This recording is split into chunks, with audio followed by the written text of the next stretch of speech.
Buongiorno, or as we say in Ireland, hiya. Beautiful weather here in Puglia. I know I look like I'm sitting in a jungle, but I just needed to give the plants a break from sitting in the house because they need some cobwebs blown off them. And it's nice to be outside, isn't it? You're alright, chicken.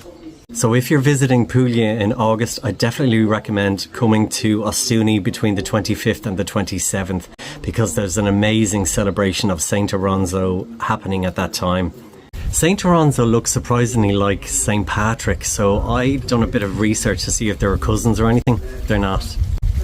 So a little bit of history on Saint Oronzo. He is the patron saint of Ostuni, and in 1956 to 1957 there was a huge bubonic plague outbreak in Puglia. Ostuni was particularly affected by this. Saint Oronzo is accredited to eradicating Ostuni of the plague at that time. Some other measures were made at the time which included whitewashing the whole town in lime whitewash, which was an antibacterial agent. Easy now, easy, calm down. You'll be going back inside if you don't stop.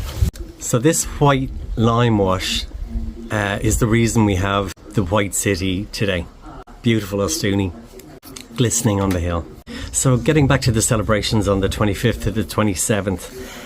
In Ostuni, on the 25th, you'll have the Vigil of the Blessing of the Horses. So the horses and the riders are dressed in beautiful costumes, and the parade takes place throughout the streets of Centro Storico in Ostuni. And the blessing of the horses and the riders takes place in Piazza della Libertà in the centre of Centro Storico. On the 26th is the main day, and it starts off with a mass in the main cathedral, followed by a silver statue of Saint Oronzo being paraded throughout the historical streets of Ostuni, and there'll be people everywhere just watching this parade, and it's stunning. Then on the 27th is the closing celebration, concerts and music and fireworks all over the town. It's a closing of the celebration of Saint Oronzo. I would definitely recommend visiting at least one of these days in Ostuni, or if you could stay for the 3 days in the town centre, would be amazing. The town is filled with food stalls, traditional Puglian food.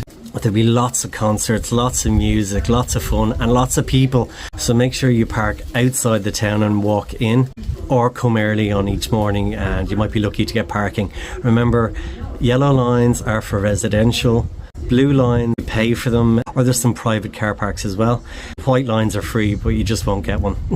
So pay particular attention to the moat that surrounds the town of Ostuni. Will be filled with food markets, and the smells and the atmosphere is just amazing. So if you're in Puglia, definitely come to